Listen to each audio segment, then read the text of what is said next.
Hello students. So we were studying about anticholinergic drugs और anticholinergic drugs के अंदर हमने जो नेचुरल अल्कलॉइड्स हैं अट्रोपिन, स्कोपोलामीन और हाइसामीन हमने इनके बारे में पढ़ लिया है. So इस लेक्चर के अंदर we will be studying about semi synthetic and synthetic analogues.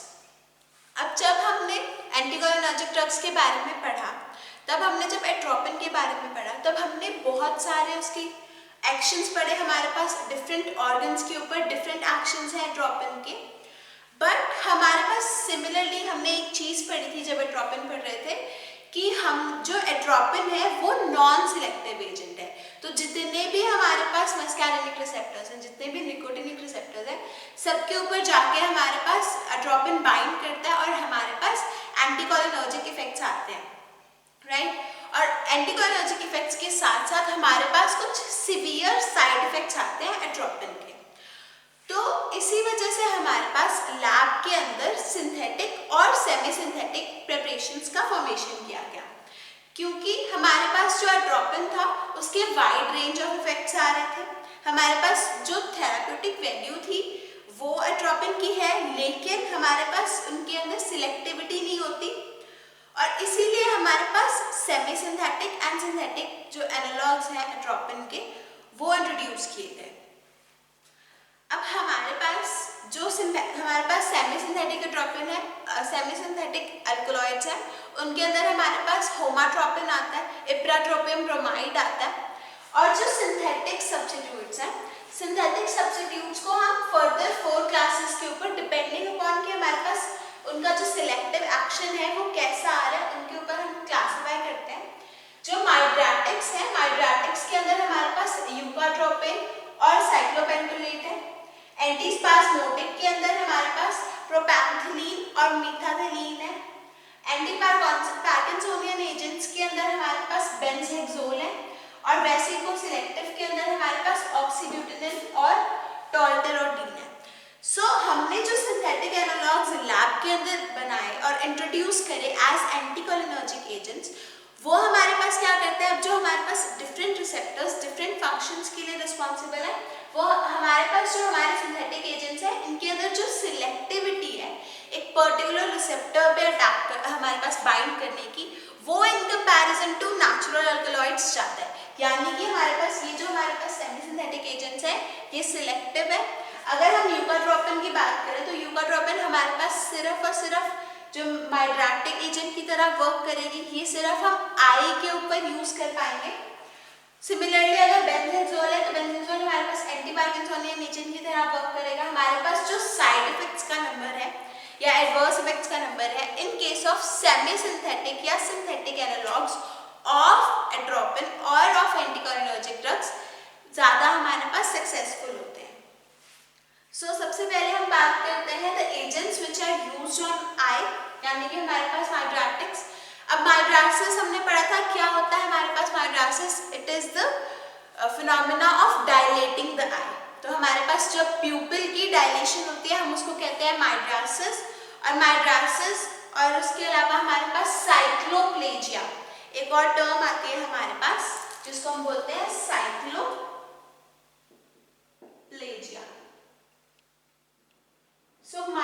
तो जो हमारे पास ये माइड्रेटिक एजेंट्स हैं ये हमारे पास एज ए माइड्रेटिक तो यूज होते हैं, यानी कि प्यूपिल को डायलेट करने के लिए तो यूज होते ही हैं. उसके अलावा हमारे पास साइक्लोप्लेजिया की तरह यूज होते हैं. साइक्लोप्लेजिया क्या होता है हमारे पास, जब हमारे जो सिलियरी मसल्स हैं जो हमारी आइरिस की और लेंस की मूवमेंट के लिए रिस्पॉन्सिबल होते हैं आई के अंदर, उन हमारे पास सिलेरी मसल्स का जब पैरालिसिस हो जाता है उस कंडीशन को हम कहते हैं साइक्लोप्लेजिया. और साइक्लोप्लेजिया के ट्रीटमेंट में हम यूज करते हैं हमारे यूकाट्रोपिन, साइक्लोपेंटोलेट और उसके अलावा हमारे पास जो होमाट्रोपिन एजेंट है वो भी हम यूज करते हैं. अब इसके अंदर हमारे पास डिफरेंस क्या है, जब हम एट्रोपिन को यूज करते हैं एज अ माइड्रेटिक एजेंट, हमने पढ़ा था एक्शन के अंदर कि atropine is responsible for the dilation of eye. तो जब हम डायलेशन ऑफ प्यूपिल के लिए एट्रोपिन को यूज करते हैं तो जो इसका इफेक्ट होता है वो हमारे पास 7 से 10 दिन तक रहता है, यानी कि for the effect of atropine on eye last for 7 to 10 days। And now to avoid, हमारे पास अगर आपके जो प्यूपल है वो 7 से 10 दिन तक डायलेटेड रहेगा, तो और उसके अलावा हमारे पास जो उसका इंट्राऑक्यूलर प्रेशर है वो इंक्रीज रहेगा, तो हमारे पास ब्लरिंग ऑफ विजन कॉज हो जाएगी। सो उसको अवॉइड करने के लिए अब ये जो हमारे पास स्पेसिफिक एजेंट्स है, यूकाट्रोपिन है, साइक्लोपेंटोलेट है, उसके अलावा होमाट्रोपिन है, ये हमारे पास शॉर्ट एक्टिंग ड्रग्स है, यानी कि 6 से 24 घंटे तक, यानी कि 6 to 24 आवर्स तक इफेक्ट रहता है। One advantage over atropine. और उसके अलावा हमारे पास एक ट्रोपिकामाइड एजेंट है। ट्रोपिकामाइड एजेंट का जो इफेक्ट है वो सिर्फ हमारे पास 4 to 6 आवर्स रहता है, ठीक है। So what do mydriatics do? Mydriatics cause the dilation of pupil and they are better than atropine. Why? Because the atropin's effect lasts for 7 to 10 days, whereas the effect of midratics lasts for 6 to 24 hours.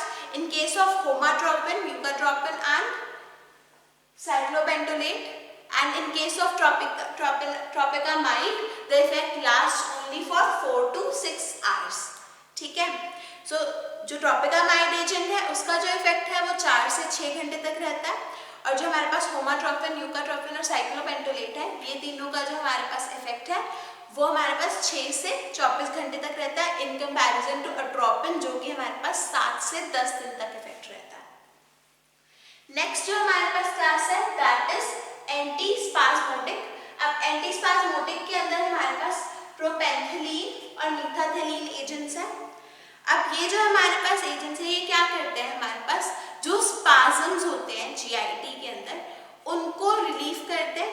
हमारे पास हमने पढ़ा था कि जो हमारे anticholinergic drugs हैं, anticholinergic drugs हमारे पास relax करवाते हैं स्मूथ मसल्स को। अब स्मूथ मसल्स जब हमारे पास रिलैक्स होंगे तब हमारे पास अगर कॉन्स्ट्रिक्शन की वजह से स्पाजम्स हो रहे हुए तो हमारे पास कॉन्स्ट्रिक्शन की वजह से जो स्पाजम्स हो रहे हैं वो हमारे पास कम हो जाएंगे। तो क्या होगा, हमारे पास जो हमारे एंटीकोलिनर्जिक ड्रग्स हैं स्पेसिफिकली प्रोपेंथलीन और मीथाथेलीन, ये दोनों एजेंट्स हमारे पास क्या करते हैं, they relieve the spasms of gastrointestinal tract. उसके अलावा हमारे पास जो बाइलरी ट्रैक्ट है उसकी भी हमारे पास ये रिलैक्सेशन करवाते हैं। यूरेटर और यूटरस की भी हमारे पास रिलैक्सेशन कराते हैं। जो इरिटेबल बाउल सिंड्रोम होता है IBS जिसको हम बोलते हैं, तो इरिटेबल बाउल सिंड्रोम में भी हमारे पास वन ऑफ द जो मेन एजेंट्स यूज किए जाते हैं ट्रीट करने के लिए वो हमारे पास प्रोपेंथलीन और मीथाथेलीन है। उसके अलावा हमारे पास पेप्टिक अल्सर के ट्रीटमेंट के लिए हमारे पास पायरेंजिपिन और टेलेंजिपिन यूज होता है। क्यों? जो पायरेंजिपिन और टेलेंजिपिन ड्रग्स हैं ये हमारे पास स्पेसिफिकली M1 रिसेप्टर्स को ब्लॉक करती हैं। अब हमने पढ़ा था कि जो हमारे पास एंटीकोलिनर्जिक ड्रग्स हैं वो हमारे पास सिक्रीशंस को हमारे पास डिक्रीज करती हैं। तो जब हमारे पास गैस्ट्रिक सिक्रीशंस डिक्रीज हो जाएंगी, M1 जो है वो ब्लॉक हो जाएगा, तब हमारे पास गैस्ट्रिक सिक्रीशंस डिक्रीज हो जाएंगी।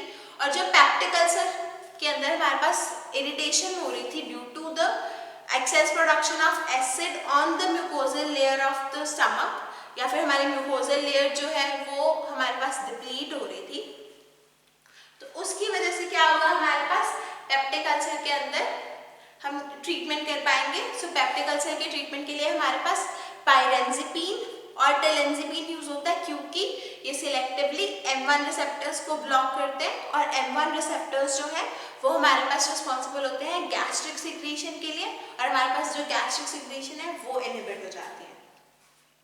उसके अलावा हमारे पास ब्रोंकियल अस्थमा के अंदर भी जो हमारे पास यूज किए जाते हैं एंटीकोलिनर्जिक ड्रग्स।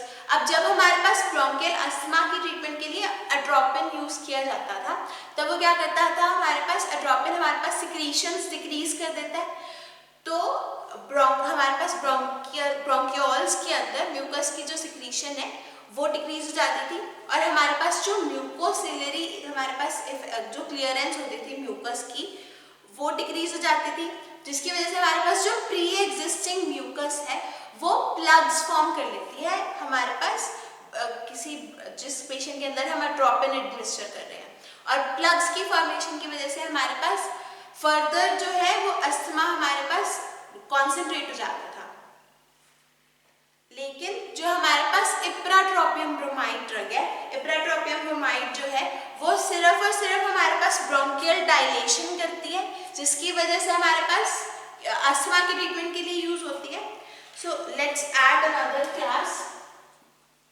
हमारे पास bronchial asthma, and bronchial asthma की ट्रीटमेंट के लिए हमारे पास कौन सी ड्रग है? We have ipratropium bromide.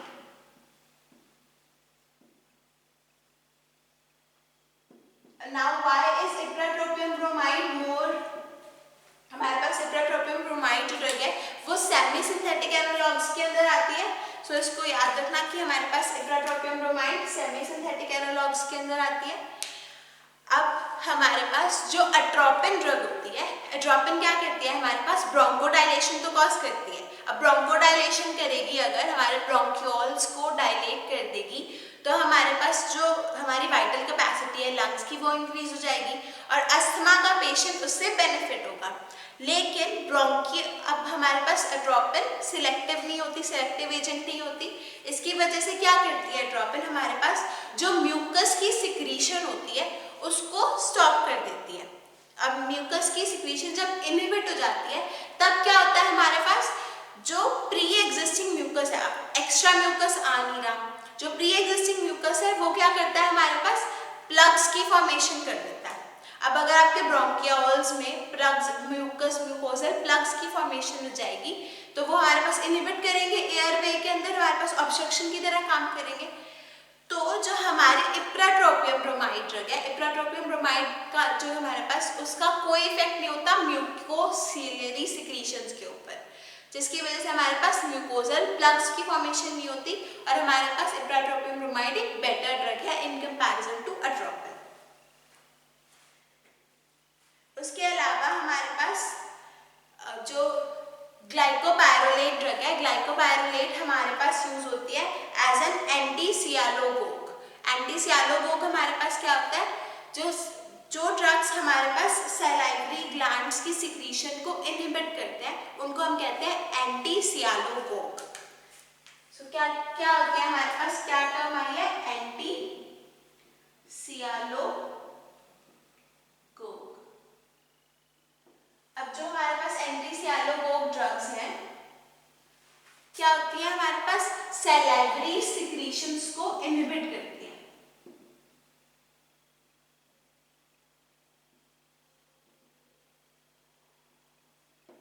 तो हमारे पास जो ग्लाइकोपाइरोलेट ड्रग है वो हमारे पास सैलाइवरी सिक्रीशंस को इनहिबिट करती है और एज एन एंटी सियालोगोग वर्क करती है। नाउ हमारे पास यूज क्या होता है एंटी सियालोगोग का? क्या फिर सैलाइवरी सिक्रीशंस को डिक्रीज करवाने का? जो हमारे पास लेरिंजोस्कोपी होती है, जो हमारे पास एग्जामिनेशन होती है लैरिंक्स की, उसके अंदर हेल्प करता है। उसके अलावा हमारे पास जो एस्पिरेशन निमोनिया कॉज हो जाता है उसकी ट्रीटमेंट में हेल्प करता है हमारे पास एंटी सियालोगोग। उसके अलावा जो ग्लाइकोपाइरोलेट है वो सैलाइवरी सिक्रीशंस को डिक्रीज करने के अलावा हमारे पास ब्रेडिकार्डिया की ट्रीटमेंट के लिए हेल्प करता है, ब्रेडिकार्डिया को प्रिवेंट करता है। नेक्स्ट जो हमारे पास एजेंट्स है वो है हमारे पास बेंजहेक्सोल और उसके अलावा हमारे पास बेंस्ट्रोपीन और विपैरिडीन। ये जो ड्रग्स हैं ये हमारे पास पार्किंसंस एंटी पार्किंसंस एजेंट की तरह यूज होते हैं। हमारे पास जो ट्रेमर्स और रिजिडिटी आ जाती है पार्किंसंस डिसीज के अंदर कोलिनर्जिक एक्टिविटी डिक्रीज होने की वजह से, उसके लिए कोलिनर्जिक एक्टिविटी इंक्रीज होने की वजह से उसके अंदर हम क्या यूज करते हैं? एंटी पार्किंसोनियन एजेंट्स जो कि है बेंजहेक्सोल, बाइपैरिडीन और बेंस्ट्रोपीन। उसके अलावा हमारे पास यूरिनरी ट्रैक्ट की जो हमारे पास डिसऑर्डर्स हैं उसके अंदर ड्रग्स यूज होती है जो कि हमारे पास वैसे तो सिलेक्टिव है, टोल्टेरोडीन और ऑक्सीब्यूटाइडीन। ये हमारे पास क्या करती है? जो यूरिनरी अर्जेंसी होती है हमारे पास एल्डरली पेशेंट्स के अंदर, या फिर हमारे पास कोई पेशेंट है जिसके अंदर हमारे पास यूरिनरी ब्लैडर की कुछ प्रॉब्लम्स हैं, उनके अंदर हमारे पास अगर यूरिनरी अर्जेंसी है तो हमारे पास ये क्या करते हैं? जो यूरिनरी ब्लैडर की मसल्स हैं उनको रिलैक्स कर देते हैं, और due to relaxation of urinary bladder muscles of urinary bladder, what happens is it prolongs the urinary retention. तो हमारे पास क्या करते हैं एंटीकोलिनर्जिक ड्रग्स, यूरिनरी रिटेंशन करवा देते हैं, और जो हमारे पास यूरिनरी अर्जेंसी होती है उसको इनहिबिट करवाते हैं, और जो हमारे पास होल्डिंग कैपेसिटी होती है, ब्लैडर कैपेसिटी होती है, वो इंक्रीज करवा देते हैं. उसके अलावा हमारे पास स्पेसिफिकली कुछ ड्रग्स ऐसी हैं जो M3 रिसेप्टर्स को स्टिमुलेट करती हैं, जैसे कि हमारे पास जो टोल्टारोटीन है वो, उसके अलावा हमारे पास सोलिफेनासिन, डेलिफेनासिन और ट्रोसोपियम. ये जो हमारे पास ड्रग्स हैं ये हमारे पास कॉन्ट्रा इंडिकेटेड होती हैं ग्लूकोमा के पेशेंट्स के अंदर. उसके अलावा हमारे पास एल्डरली मेन के अंदर हमारे पास जो ये सारी ड्रग्स हैं एंटीकोलिनर्जिक ड्रग्स, ये हमारे पास कॉन्ट्रा इंडिकेटेड होती हैं. क्यों? क्योंकि हमारे पास ये यूरिनरी रिटेंशन कॉज करवाती है, और यूरिनरी रिटेंशन कॉज होने की वजह से हमारे पास पेशेंट्स के अंदर प्रोस्टेटिक हाइपरट्रॉफी हो सकती है.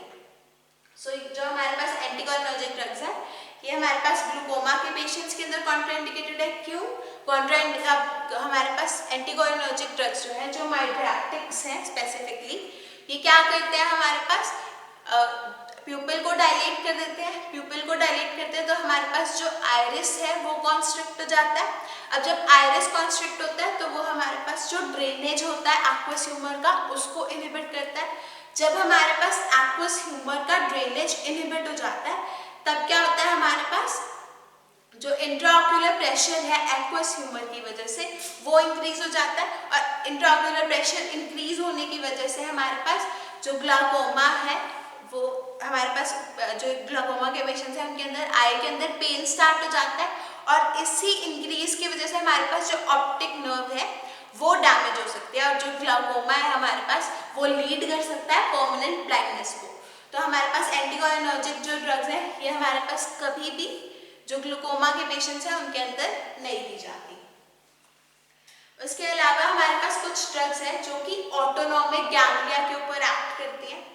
अब जो ऑटोनॉमिक गैंग्लिया के ऊपर एक्ट करती हैं, या तो हमारे पास गैंग्लियोनिक स्टिमुलेंट्स होंगे जो कि हमारे पास निकोटीन है और लोबेलिन है, या फिर हमारे पास गैंग्लियोनिक ब्लॉकर्स होंगे जो कि है हमारे पास हेक्सामेथोनियम, ट्राइमेथाफैन और मीकैलामीन. सो कौन से एजेंट्स हैं हमारे पास जो कि हमारे ऑटोनॉमिक गैंग्लिया को ब्लॉक करते हैं? हेक्सामेथोनियम, मीकैलामीन और ट्राइमेथाफीन. अब ये जो ड्रग्स है हमारे पास ये यूज की जाती है हाइपरटेंशन की ट्रीटमेंट के लिए. उसके अलावा ये जो हमारे पास ड्रग्स हैं जो स्पेसिफिकली हमारे पास मीकैलामीन ड्रग है, सो ये हमारे पास यूज की जाती है निकोटीन का जो एडिक्शन होता है. अब हमारे पास या तो गैंग्लियोनिक स्टिमुलेंट्स हैं या फिर हमारे पास गैंग्लियोनिक ब्लॉकर्स हैं. अब जो गैंग्लियोनिक स्टिमुलेंट्स हैं वो एजेंट्स कौन से हैं हमारे पास? निकोटीन और लोबेलिन. अब ये जो दोनों ड्रग्स हैं ये हमारे पास क्या करती हैं? ऑटोनॉमिक गैंग्लिया को स्टिमुलेट करती हैं, हमारे पास यूफोरिया की कंडीशन लेके आती है, हैप्पीनेस की कंडीशन लेके आती है, जो कि हमारे पास अब्यूज को हमारे पास लीड करता है. हमारे पास पेशेंट्स क्या करते हैं? निकोटीन की कंजप्शन इंक्रीज करवा देते हैं ताकि उनको जो यूफोरिक कंडीशन है वो उनकी मेंटेन रहे. तो उस हमारे पास निकोटीन के लिए जो एडिक्ट पेशेंट्स हैं उनकी जो ट्रीटमेंट है वो हमारे पास मीकैलामीन के यूज के साथ की जाती है. कैसे करते हैं? हमारे पास निकोटीन के पैचेस होते हैं उनके अंदर ये ड्रग्स डाली जाती है ताकि हमारे पास जो क्रेविंग है निकोटीन की वो डिक्रीज हो जाए, और ट्रांसडर्मल पैचेस के फॉर्म में हमारे पास ये ड्रग आती है. उसके अलावा हमारे पास जो ट्राइमेथाफैन है, ट्राइमेथाफैन हमारे पास एक शॉर्ट एक्टिंग ड्रग है, लेकिन हमारे पास हाइपोटेंशन कॉज करवाती है, या फिर कह सकते हैं कि हम हाइपरटेंशन की ट्रीटमेंट के अंदर ट्राइमेथाफैन को यूज करते हैं. और उसके अलावा हमारे पास ब्लीडिंग को भी डिक्रीज करवाते हैं. अगर किसी पेशेंट के अंदर ब्लीडिंग हो रही है तो ट्राइमेथाफैन दी जाता है ताकि हमारे पास ब्लीडिंग जो है वो स्टॉप करवाई जा सके. सो विद दिस आपके जो एंटीकोलिनर्जिक ड्रग्स हैं वो हमारे पास कंप्लीट होते हैं. आपको एंटीकोलिनर्जिक ड्रग्स के अंदर पता होना चाहिए कि एंटीकोलिनर्जिक ड्रग्स का मेजर यूज क्या क्या है, कहाँ कहाँ पे हमारे पास यूज होते हैं एंटीकोलिनर्जिक ड्रग्स, हमारे पास क्या मैकेनिज्म ऑफ एक्शन है, और उसके अलावा हमारे पास क्या साइड इफेक्ट्स हैं हमारे जो एजेंट्स हैं उनके। Thank you.